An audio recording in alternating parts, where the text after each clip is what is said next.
गंजाम जिला कोदोला थाना पुलिस आनुकूल्य आज कोदोला स्थित लक्ष्मी नारायण डिग्री कॉलेज परिसर में अध्यक्ष श्रीजुक्त डॉक्टर दत्तराम बिशोई सभापतित्व में निशा निवारण सचेतनता कार्यक्रम अनुष्ठित हो जाइछि।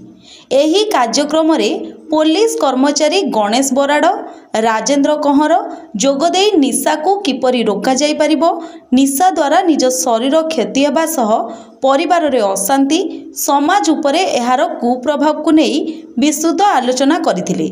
मद गंजेई सिगारेट बीड़ी गुटुका आदि निशा द्रव्य द्वारा विभिन्न प्रकार विभिन्न रोग सृष्टि हेबा सह समाज रे सम्मान हानि मध्य होइथाय बोली अध्यक्ष निज वक्तव्य रे कहिथिले।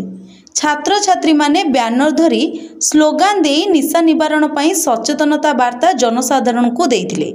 उक्त सभारे कॉलेजर समस्त अध्यापक अध्यापिका पुलिस कर्मचारी एवं समस्त छात्र छात्री प्रमुख जोग देथिले।